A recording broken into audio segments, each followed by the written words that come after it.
benda atau apapun itu. Bukan. Duit yang dimaksudkan di dalam Alkitab itu kita akan kupas bersama-sama. Kita akan membuka di dalam Yohanes pasal yang kedua. Kita melihat Yohanes pasal yang kedua tentang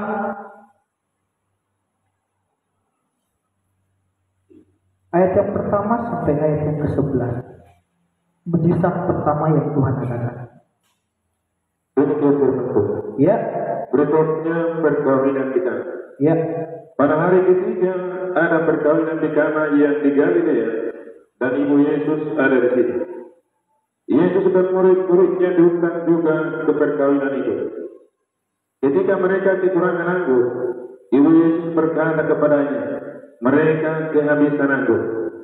Kata Yesus kepadanya, mau apakah engkau daripadaku, ibu?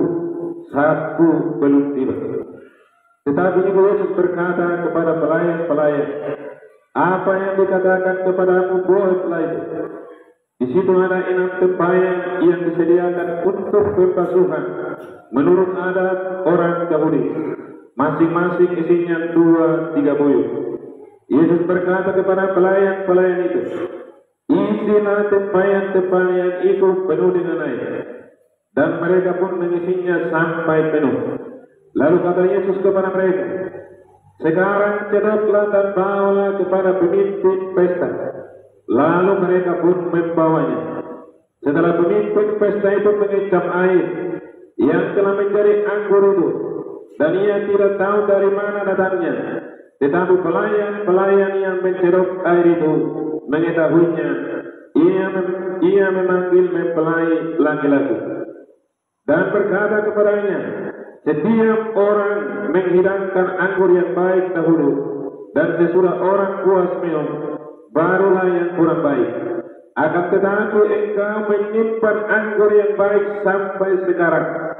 Hal itu dibuat Yesus di Kana yang di Galilea sebagai yang pertama dari tanda-tandanya, dan dengan itu ia telah menyatakan kemuliaannya, dan murid-muridnya percaya kepadanya. Iya. Pada kesempatan ini kita akan mengupas atau kita akan mendalami tentang peristiwa mujizat pertama yang Tuhan adakan. Ingat baik-baik yang tadi saya katakan bahwa solusi dari setiap masalah itu duit. Tapi duit itu ada singkatannya, ada artinya di dalamnya. Kita baca pertama di ayat yang pertama, di ayat yang kedua saya baca sendiri. Pada hari ketiga ada perkawinan di Kana yang di Galilea, dan ibu Yesus ada di situ. Yesus dan murid-muridnya diundang juga ke perkawinan itu. Yang pertama kita melihat di sini bahwa ternyata pada waktu Yesus selesai, kalau kita baca di pasal yang pertama, di ayat yang ke-35 itu kan Yesus pertama kali memanggil kelima murid pertama itu. Kelima murid pertama dia memanggil, terus setelahnya dia pergi kepada ibunya, dan ibu Yesus pada kebetulan pada saat itu diundang dalam sebuah pernikahan atau perkawinan. Ahli-ahli kitab atau teolog-teolog banyak juga yang menafsirkan. Dari sinilah mulanya mereka yakin bahwa Yusuf itu sudah meninggal. Jadi di dalam Alkitab terakhir kali Yusuf itu ada itu di pasal yang paling pertama. Dan di pasal Yohanes inilah yang pertama kali menunjukkan bahwa Yusuf itu sudah meninggal. Banyak teolog-teolog yang berkata seperti itu. Tapi kita melihat di sini bahwa setelah mereka sampai di sana, ayat yang ketiga, coba, ketika mereka kekurangan anggur. Ya, Ibu Yesus berkata kepadanya, mereka kehabisan anggur. Ketika mereka kekurangan anggur, ibu Yesus berkata kepadanya, mereka kehabisan anggur. Saya mau tanya di sini, kalau misalnya kita di sebuah pesta, terus ada tamu misalnya, kita yang mengadakan pesta terus tamu, terus tiba-tiba tamu ini dia tahu bahwa yang menyediakan pesta ini kehabisan anggur. aku, dia tahu dari mana? Dia tahu dari mana? Kalau dia tidak tanya atau dia kepo-kepo dengan perkawinan itu. Banyak juga ahli-ahli yang berpendapat bahwa Ibu Yesus ini sebenarnya ada ikatan saudara dengan orang yang berkawin ini, orang yang mengadakan perkawinan ini. Makanya Yesus bisa tahu. Tapi di sini yang kita bisa ambil bahwa setiap persoalan-persoalan yang dialami Ibu Yesus itu yakin dan percaya bahwa kalau ada Yesus di situ, semua itu dapat dikendalikan. Kalau ada Yesus di situ, semua itu dapat terselesaikan. Baca terus. Ayat keempat. Kata Yesus kepadanya, Ya. mau apakah engkau daripada Ibu? Satu belum dia. Mau apakah engkau daripadaku, Ibu? Kalau di dalam terjemahan bahasa Inggris itu dikatakan, hai wanita, mau apakah engkau daripadaku? Tidak dikatakan di situ Ibu. Jadi di sini yang ditekankan bagi kehidupan kita bahwa terkadang kalau kita meminta pertolongan kepada Tuhan, Tuhan bertanya kepada kita, kamu mau apa daripadaku? Sampai engkau menangis terseduh-seduh. Engkau mau apa daripadaku sehingga engkau menangis sampai berseduh-seduh? Kata yang pertama kita ambil dari huruf D. Kan duit kan, kita ambil dari huruf D. Pemuda-pemuda yang kemarin datang pasti tahu D itu apa. D itu dalam arti yang saya bisa terjemahkan itu doa. Yang pertama yang kita solusi dalam kita menyelesaikan sebuah masalah, itu yang pertama kita harus berdoa. Kita harus datang kepada Tuhan, berkomunikasi kepada Tuhan. Seperti apa? Seperti Ibu Yesus.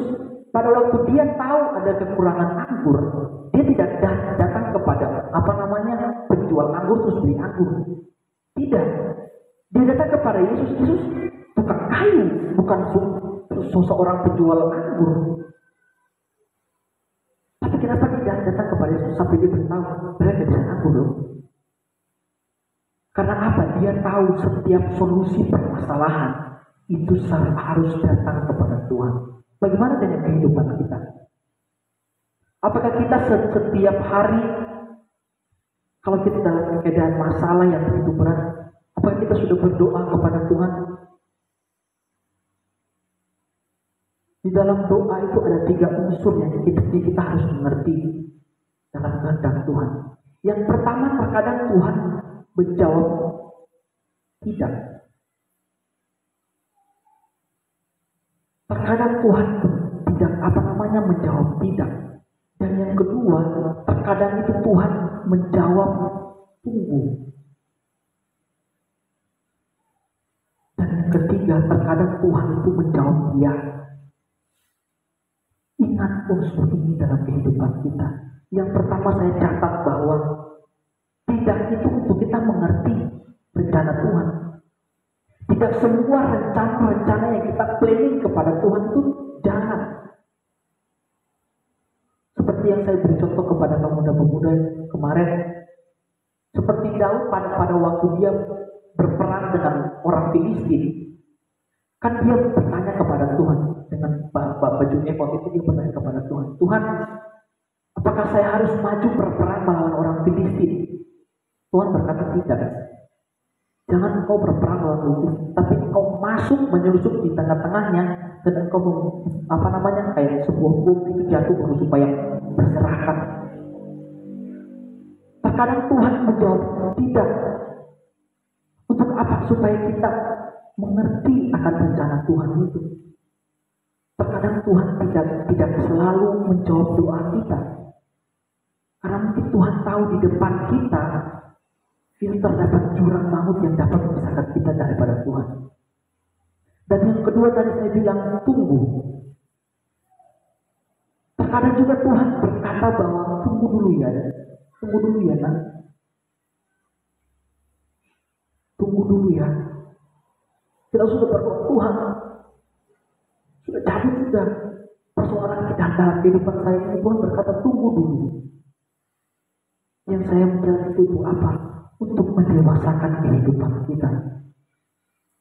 Terkadang kehidupan kita itu terlalu menjadi seorang yang menjadi kanak-kanak. Terkadang kehidupan kita itu maunya meminta-minta terus. Tuhan selalu berkata, tunggu. Mungkin Tuhan tahu kita belum siap untuk menerima itu. Mungkin Tuhan tahu kita adalah persoalan itu untuk mendewasakan kita. Dan yang ketiga adalah, ya, kalau ya itu saya tidak perlu jelaskan, kita sudah tahu bahwa benar Yesus sudah menjawab doa kita. 3 unsur dalam doa ini kita harus ingat dalam kehidupan kita, supaya kita dapat mengerti, dapat memahami apa sih rencana Tuhan dalam kehidupan kita. Apa sih yang Tuhan mau supaya aku dapat hidup seperti yang Tuhan rencanakan.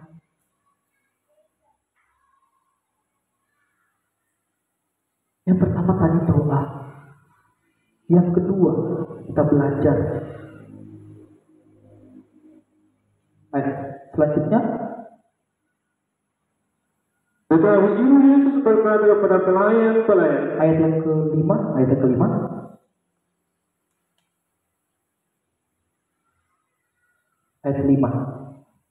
Tetapi Ibu Yesus berkata kepada pelayan-pelayan, Ya, apa yang dikatakan kepadamu, buatlah itu. Iya. Dan yang kedua adalah Apa itu usaha. Tapi memang benar-benar kita sudah berdoa. Kita sudah berikan kepada Tuhan. Tuhan bilang tunggu. Tuhan bilang tidak, sudah tidak. Tuhan bilang ya, saya akan jawab. Tapi ingat, setelah kita berdoa kepada Tuhan dan mungkin Tuhan jawab, dan yang kedua, kita harus ingat, kita harus usaha. Kita harus kerjakan apa yang Tuhan kehendaki. Kita harus kerjakan solusi-solusi yang mungkin kita dapat menyelesaikan masalah itu. Seperti Ibu Yesus di sini, dia berkata kepada pelayan-pelayan itu, apa yang dikatakan samamu, buat itu. Dan apa? Dan seterusnya ayat yang ke-6. Di situ ada 6 tempayan yang disediakan untuk pembasuhan menurut adat orang Yahudi. Ya. Masing-masing isinya 2-3 buyut. Iya, terus Yesus berkata kepada pelayan-pelayan itu, isilah tempayan-tempayan itu penuh dengan air. Dan mereka pun mengisinya sampai penuh. Iya, dan mereka mengisinya sampai penuh. Saya mau kasih fun fact sedikit. Kenapa sampai kehabisan anggur di dalam sebuah perkawinan di Israel itu menjadi perkara yang besar. Perkawinan di Israel itu, kalau misalnya kita perkawinan, kalau orang Kristen saja, kalau ada perkawinan, itu pasti selalu ada yang pakai baju pengantin, ya kan, pakai baju jas, atau perempuannya pakai baju yang bagus-bagus. Tetapi jika ada perkawinan yang terus laki-lakinya cuma pakai batik saja, terus pakai biasa-biasa, terkadang kita menganggap itu sebuah penghinaan untuk orang yang mengadakan perkawinan itu. Di bangsa Israel, anggur itu sakral untuk mereka. Anggur itu adalah air yang begitu mahal harganya di dalam sebuah pesta. Kalau sebuah perkawinan itu tidak ada anggur, itu sebuah aib bagi keluarga yang mengadakan perkawinan itu. Makanya sampai Ibu Yesus itu harus meminta pertolongan daripada Tuhan. Makanya sampai Ibu Yesus ini mau terjun langsung ke dalam persoalan yang dialami dalam pernikahan tersebut. Karena begitu besar nanti masalah yang dihadapi oleh masalah itu akan dikucilkan sama masyarakat sekitarnya, akan dicibir sama masyarakat itu. Mereka mengadakan perjamuan tapi tidak ada anggur, kehabisan anggur. Emangnya kita datang ke sini dong tidak sediakan anggur banyak-banyak kan? Dong tidak ada persediaan cadangan untuk kita. Terkadang seperti itu. Itu yang Tuhan tekankan di sini bagi kehidupan kita, bahwa persoalan yang begitu berat, persoalan yang begitu kita sudah tidak bisa kuat lagi, dicibir sama tetangga lah. Belum lagi di media sosial banyak sekali anak-anak muda yang trennya sekarang bunuh diri. Itu heran, kenapa saya bunuh diri? Datang kepada Tuhan. Kita baca di ayat yang ke-6 itu, di situ ada 6 tempayan yang disediakan untuk pembasuhan menurut adat orang Yahudi, masing-masing isinya 2-3 puyuh. Nah, di setiap rumah-rumah orang Israel pada zaman dulu itu mereka biasa tidak pakai kaki, tapi mereka pakai tempayan untuk membasuh kaki mereka, membasuh kaki. Bayangkan, kan tadi kita sudah baca sampai selesai. Bayangkan Tuhan menyuruh mengambil sebuah air yang sebenarnya jorok. Kenapa jorok itu untuk membasuh kaki? Kenapa Tuhan suruh ambil? Tuhan suruh isi dengan air. Kenapa Tuhan ada suruh tersebut? Untuk apa Tuhan sebenarnya mengajak kita? Kita sebenarnya usaha gak sih? Kita sebenarnya mengerjakan kehendak Tuhan gak sih? Tuhan suruh ini kita lakukan gak sih? Itu yang Tuhan tekankan di sini. Kalau Tuhan suruh ini kita kerjakan dulu. Kalau Tuhan suruh itu kita kerjakan dulu. Kalau perintah Tuhan nanti kita tidak kerjakan, bagaimana Tuhan akan menjawab doa kita? Bagaimana kita akan menyelesaikan persoalan kita kalau kita tidak menuruti kehendak Tuhan? Syukur di sini pelayan-pelayan itu menuruti apa yang Tuhan suruh. Tuhan suruh isi tempayan yang sebenarnya jorok, isi dengan air sampai penuh. Baca terus ayat ke-7. Yesus berkata kepada pelayan itu, Iya, isilah tempayan itu penuh dengan air, dan mereka pun mengisinya sampai penuh. terus Lalu kata Yesus kepada mereka, sekarang kedoklah dan bawalah kepada pemimpin pesta. Lalu mereka pun membawanya. iya. Sekarang cedoklah dan bawalah kepada pemimpin pesta, lalu mereka pun membawanya. Saya mau tanya di sini, kalau misalnya mungkin ada di sini yang bekerja terus di atasnya ada bos. Coba dulu, bos suruh ambil anggur, terus kita sebagai pelayan atau sebagai staf menyediakan air, kasih air untuk dia. Apakah tidak tersinggung itu pemimpin pesta? Apakah tidak tersinggung itu seorang bos kalau kita kasih, dia minta kopi terus kita kasih air putih? Apakah tidak tersinggung? Dan yang kesini kata yang ketiga kita gunakan, yaitu iman. Yang pertama doa, yang kedua usaha, yang ketiga iman. Kalau kita sudah berdoa kepada Tuhan, kita sudah usaha kepada Tuhan, ingat, jangan ragu dengan kehendak Tuhan. Amin. Jangan ragu dengan apa yang Tuhan janjikan bagi kehidupan kita. Percaya kepada Tuhan, yakin sepenuh kepada Tuhan. Tuhan, kalau saya mengerjakan ini sesuai dengan kehendak-Mu, saya tidak takut.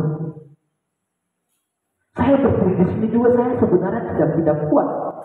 Tapi saya yakin dan percaya, Tuhan, kalau Engkau taruh saya di sini, saya percaya itu semua karena kehendak-Mu. Saya percaya Tuhan. Kuatkan hatimu. Jika dalam persoalan yang begitu berat, kuatkan hatimu. Solusi yang ketiga itu iman. Jangan lupa beriman kepada Tuhan. Pelayan-pelayan ini mungkin dia tahu setelah dia sampai di sana mungkin dia akan disiram itu air. Dia tidak peduli. Dia bawa itu. Pokoknya saya punya orang ini apa suruh sudah saya kerjakan saja. Bodoh amat. Sudah saya kasih ini kepada pemimpin pesta. Kerjakan seperti yang Tuhan kehendaki. Percaya yakin sepenuh kepada Tuhan. Dan kita akan melihat perbuatan-perbuatan yang ajaib. Amin.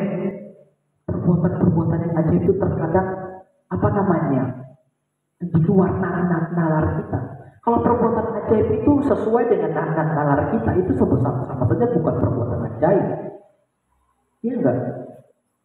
Itu sama saja bukan mujizat Tuhan. Ya itu seperti hal biasa. Kita dapat itu ya karena kita usaha. Tetapi memang benar-benar karena kita yakin terus ada mujizat Tuhan. Itu sebuah perbuatan yang ajaib bagi Tuhan. Amin. Amin. Yakinkan saudara bahwa Yesus akan menjawab doamu. Yakinkan saudara bahwa persoalan yang setiap engkau hadapi ada Yesus di situ. Amin.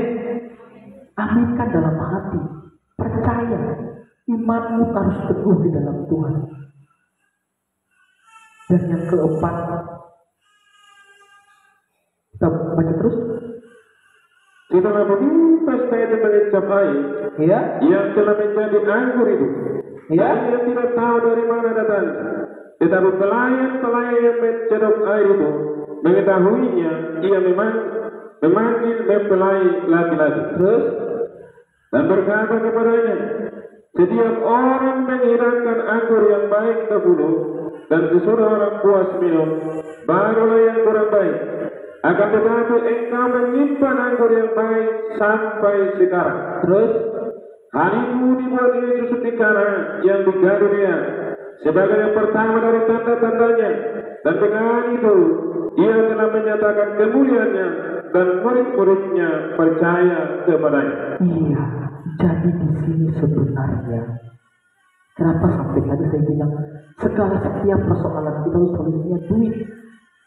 Yang pertama tadi doa, yang kedua usaha, iman, dan yang ketiga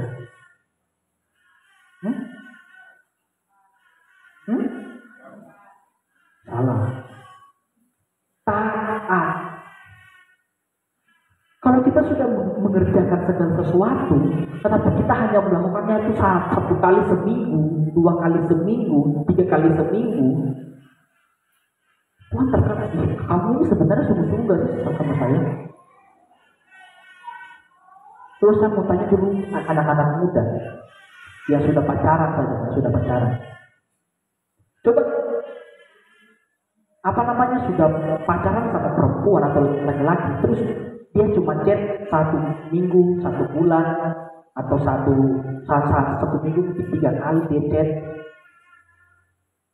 Apa yang kau rasakan? Pasti kita bertanya, dia ini cinta sama saya enggak sih? Iya kan? Saya juga muda. Tapi saya belum ada pacar. Masih mencari. Iya. Terkadang kita, ragu akan janji Tuhan itu. Tuhan terkadang ragu dengan kita. Kita sebenarnya taat gak sih sama Tuhan? Terkadang kita taat gak sih sama kehendak-kehendak yang Tuhan kerjakan? Memang benar kita kerjakan itu, tetapi kalau kita kerjakan itu 1 kali sebulan, 1 kali sehari, 1 kali seminggu, itu sama saja kita tidak yakin dengan kehendak Tuhan. Tuhan mau kita itu taat, dikunci dengan taat. Amin. Amin. Tanyakan dalam diri, kita dekat gak sih sama Tuhan setiap hari? Daud saya tuh dekat sama Tuhan 7 kali dalam sehari. Tuh bayangkan tuh bagaimana jenis dia beribadah kepada Tuhan itu. 7 kali dalam sehari. Kita saja 1 minggu 3 kali. Kalau pemuda yang rajin 4 kali. Selasa, Sabtu, Minggu. Kalau orang-orang dewasa ya pasti 3. Apakah kita sudah taat dengan apa yang Tuhan suruh untuk kehidupan kita? Tanyakan dalam hati. Jika engkau masih dalam kesalahan yang begitu berat, jika engkau masih dalam permasalahan, masalah yang begitu berat, koreksi dulu hatimu. Apakah engkau sudah benar-benar berkenan kepada Tuhan atau tidak? Apakah engkau sudah benar-benar hidup seperti yang Tuhan kehendaki? Apa benar-benar engkau sudah beriman kepada Tuhan? Apa benar-benar engkau sudah taat kepada Tuhan? Apa benar-benar engkau sudah usaha kepada Tuhan? Tanyakan dalam hatimu. Jika engkau masih belum berbuat seperti yang firman Tuhan katakan pada hari ini, segeralah berbalik kepada Tuhan. Tuhan sebenarnya sudah membuka jalan. Tuhan tidak pernah berkata sudah. Kita datang kepada Tuhan terus Tuhan tidak. Tuhan selalu membuka hatinya. 24 jam Tuhan tidak pernah tidur. Amin. Tuhan tidak pernah tidur. Kita bangun jam 1 malam kita berdoa kepada Tuhan. Itu Tuhan dengar. Tuhan tidak pernah tidur. Yakin sepenuh kepada Tuhan. Amin. Seperti Ibu Yesus tadi. Dia tidak peduli dengan statusnya sebagai seorang tamu. Dia tidak peduli statusnya sebagai seorang apapun itu. Dia hanya datang kepada Tuhan. Tuhan, mereka kehabisan anggur. Tuhan berkata, apa yang kau mau? Waktuku belum tiba. Belum saatnya aku menunjukkan kuasaku. Tetapi Ibu Yesus langsung memujuk kepada Tuhan. Dia berkata kepada Tuhan, apa yang Yesus suruh, pokoknya oke, jangan. Kau tidak perlu tahu tidak perlu tahu hasilnya. Kau kerjakan saja apa yang Tuhan suruh. Amin. Amin. Kerjakan yang Tuhan kehendaki kepada kita. Kalau dalam Islam itu, insya Allah. Jangan berkata bahasa Arab itu semuanya orang Islam. Orang Kristen itu duluan lahir baru orang Islam. Orang Kristen di Arab itu pakai kata-kata itu baru orang Islam. Jadi jangan pernah bilang kata-kata itu orang Islam punya saja. Baca dulu konteksnya. Iya kan? Percaya kepada Tuhan. Yang pertama tadi, ingat baik-baik yang tadi saya mungkin khotbahnya pendek saja. Ingat baik-baik yang tadi saya sudah tekankan. Solusi dalam permasalahan kita itu 4. Yang pertama tadi apa? Doa. Yang kedua duit lagi. Usaha. Yang ketiga iman. Yang keempat taat.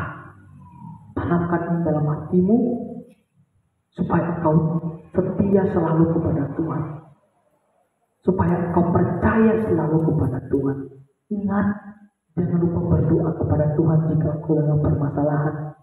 Pernah khotbah untuk kaum muda bahwa berdoa kepada Tuhan atau berseru kepada Tuhan atau minta pertolongan daripada Tuhan tidak perlu tutup mata.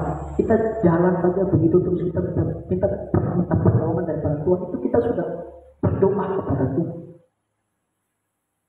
Tapi alangkah baiknya kalau kita berdoa di kamar menuntut kepada Tuhan, itu lebih indah, itu lebih tenang. Tuhan mau kita berdoa, Tuhan mau kita usaha, Tuhan mau kita percaya kepadanya, dan Tuhan mau kita taat selalu kepadanya. Mungkin ini firman Tuhan yang bisa saya sampaikan pada hari ini. Kiranya ini menjadi berkat bagi kehidupan kita sekalian. Kita akan satu pujian.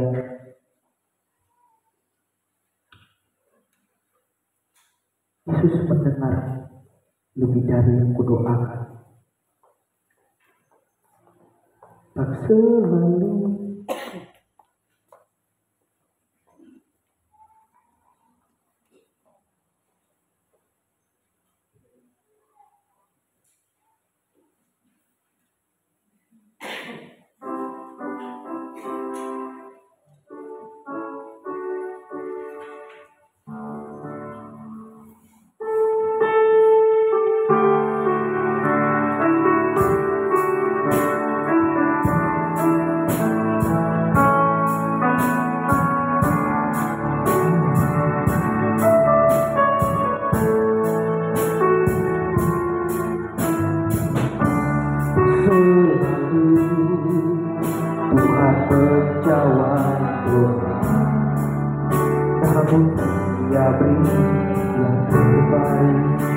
jiwaku yang izinkanlah Tuhan untuk bekerja.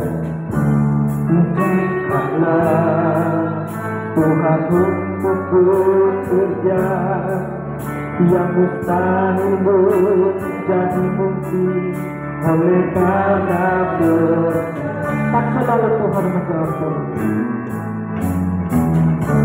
tak selalu Tuhan menjawab doa, namun Dia beri yang terbaik. Tuhan tetap izinkanlah Tuhan untuk bekerja, yang mustahil menjadi mungkin, yang mustahil jadi oleh karena percaya, oleh karena Yesus mendengar, mendengar kudoakan. Yesus menjawab, Yesus menjawab, lebih dari yang kuharapkan. Dengan caranya, dengan caranya, jiwaku yang tepat, jiwaku yang tepat. Bukan melihat Dia jadikan seri, bukan melihat Dia jadikan. Naik satu.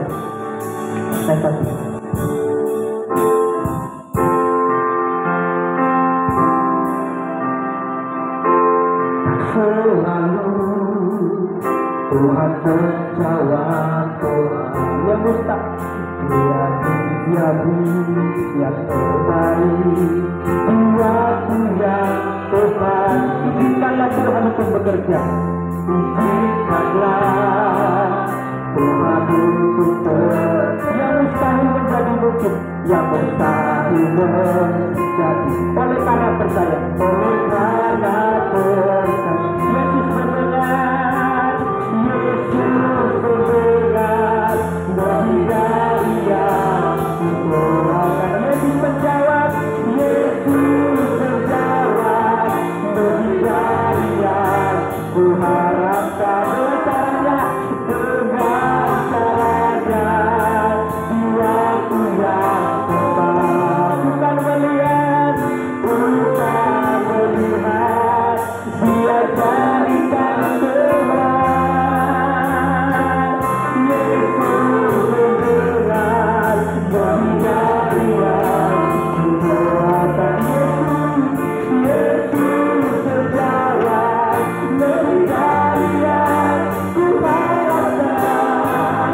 Dengan caranya, jiwaku yang tepat. Bukan melihat Dia jadikan Tuhan. Yesus mendengar, lebih dari yang kudoakan. Yesus menjawab, lebih dari yang kuharapkan. Dengan caranya, jiwaku yang tepat. Bukan melihat Dia jadikan Tuhan. Yesus mendengar,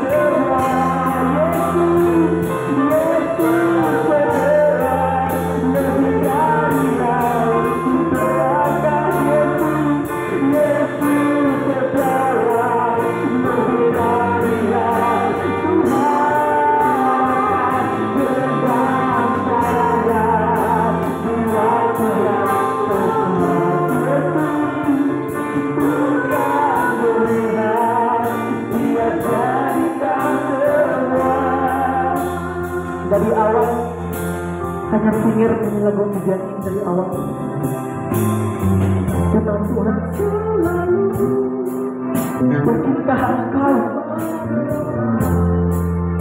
yakinkah engkau bahwa Tuhan menjawab doa? Sudah percayakah engkau kepada Tuhan?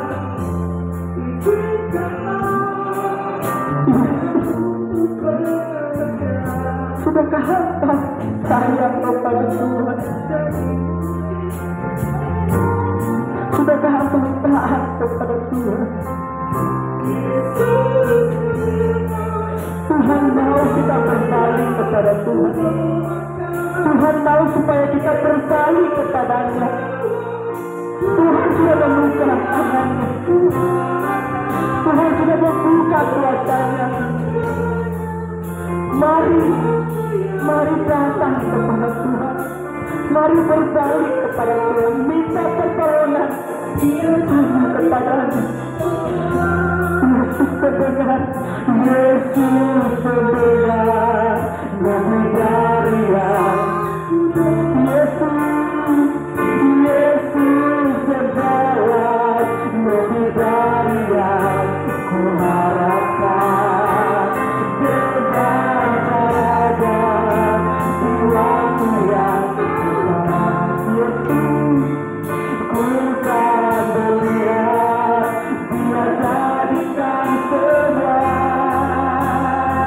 Yesus mendengar Nabi Daria, ku berangkat. Yesus menjawab Nabi Daria, ku harapkan dengan caranya jiwaku yang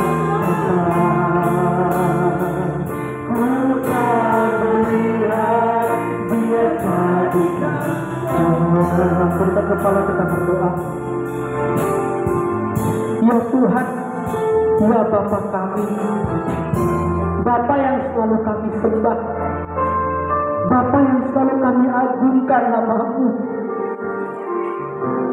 Kami hamba-hamba-Mu, kami anak-anak-Mu. Pilihlah kehidupan kami Tuhan. Koreksi kehidupan kami. Jika mungkin kami masih belum berdoa kepada-Mu, jika kami masih belum berusaha Tuhan, jika kami masih belum yakin sepenuh kepada-Mu, jika kami masih belum taat kepada-Mu Tuhan, ampuni kehidupan kami, ampuni setiap persoalan-persoalan kami Tuhan. Dosa-dosa kami yang mungkin menyakitkan hati-Mu Bapa, ampuni kehidupan kami, supaya kami dapat layak selalu, supaya kami dapat mendapat pemberian yang Kau janjikan bagi kehidupan kami Tuhan. Kami percaya selalu akan janji-Mu, yakinkan kami selalu akan janji-Mu itu Bapa. Terima kasih untuk firman yang sudah menguatkan kami. Terima kasih Tuhan sudah menguatkan iman kami, sudah mengajar kami bahwa kami harus berdoa, kami harus usaha, kami harus beriman, dan kami harus taat kepada-Mu Bapa. Terima kasih untuk firman-Mu. Tiba saatnya kami akan makan tubuh-Mu dan darah-Mu. Tuhan, sucikan, kuduskan hati kami, sucikan tubuh jasmani kami dan rohani kami Tuhan, supaya kami dapat layak makan tubuh-Mu dan darah-Mu, supaya itu menjadi kekuatan, supaya kami dapat memberi berkat bagi kehidupan kami Tuhan. Inilah doa ucapan syukur kami siap Tuhan, dalam nama Tuhan Yesus Kristus. Haleluya, amin. Laksanakan Tuhan menjawab.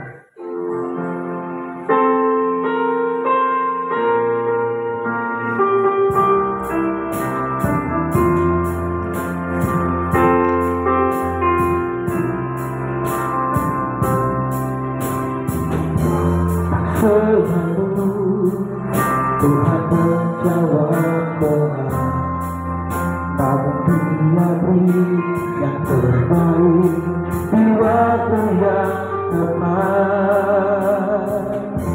Izinkanlah Tuhan untuk bekerja, yang mustahil menjadi mungkin oleh karena percaya. Dari awal lagi, kita selalu berdoa.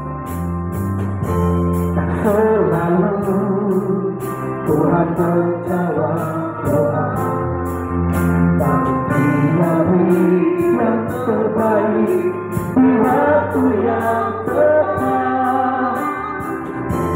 Izinkanlah Tuhan